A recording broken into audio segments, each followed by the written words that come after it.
सार्थ तुकाराम महाराज गाथा अभंग 995.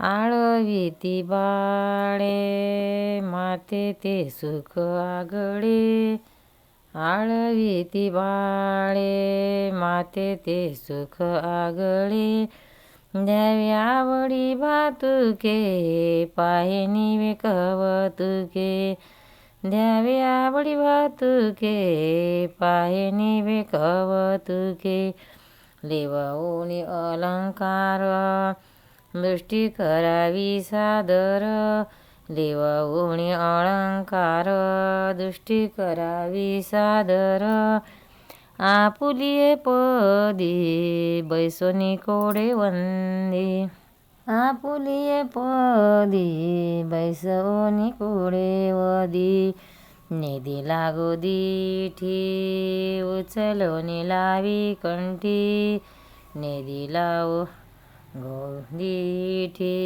उचलोनी लावी कंठी, तुका म्हणे लाभा वारी घ्याव पद्मनाभा, तुका म्हणे लाभा वारी घ्याव पद्मनाभा, आळवीती बाळे माते ते सुख आगळे, द्यावे आवडी भातुके पाहे निवे कवतुके. अर्थ तुकाराम महाराज मातेचा दृष्टांत सांगून श्रीहरीजवळ लढीवाळपणा करतात. ते म्हणतात, मुलीही आईजवळ काकुळतीस येऊ लागली म्हणजे त्याचे सुख तिला फार होते. ती प्रीतीने मुलांना खाऊ घालते आणि त्यांचे कौतुक पाहून समाधान पावते. मुलांना दागिने घालून सजविते आणि प्रेमाने त्यांच्याकडे पाहते. आपल्या जागी त्या मुलाला बसवते आणि कौतुकाने वंदन करते.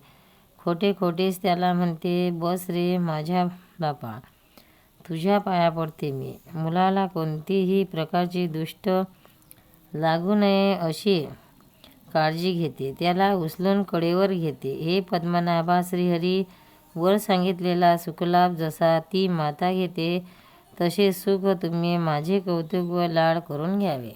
सार्थ तुकाराम महाराज गाथा अभंग 996.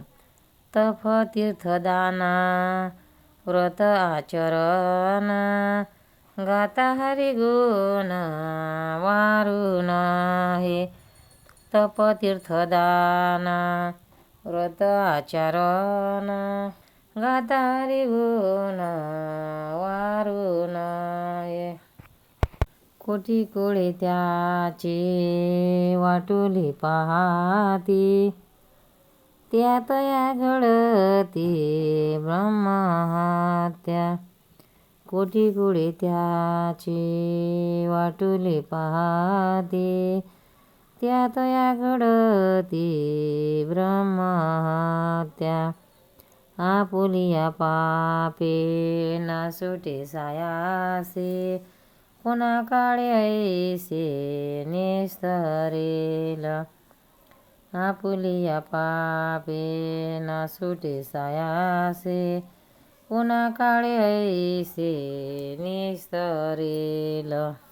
वावे सायत या ना घालावे भय, सुखासाठी पाहेला बघात. वावे सायत या न घालावे भय, सुखासाठी पाहेला बघात. तुका म्हणे हित मानाया वचना, सुख दुःख जाना साधे फुका. तुका म्हणे हित मानाया वचना, सुख दुःख जाना साधे फुका. तप तीर्थदान व्रत आचरण, गाता हरी गुण वारून ये.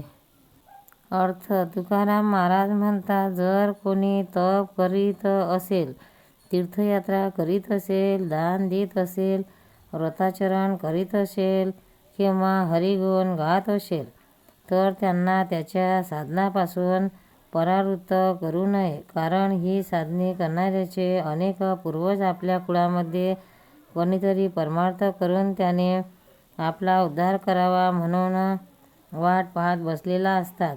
अर्थात पूर्वजांना हे अधोगतीस आणल्याबद्दल तो मनुष्य ब्रह्महत्येच्या पातकाचा धनी होईल. आपण केलेल्या स्वतःच्या पातकातून सुटका होणे दुरापास्त असते. मग हे असले पातक केव्हा दूर होणार? म्हणून अशा प्रकारच्या परमार्थी लोकांना मदत करावी, भय घालू नये. कारण सहाय्य केले की तुमचा लाभ होईल आणि भय घालल्याने व्यर्थ हानी होते. मी हे जे काही सांगितले ते हिताचे आहे असे माना, त्यातच सुख आहे. लोकांना परावृत्त करण्यात मात्र दुःख आहे हे ओळखा. पंढरीनाथ भगवान की जय. गोपाल कृष्ण भगवान की जय.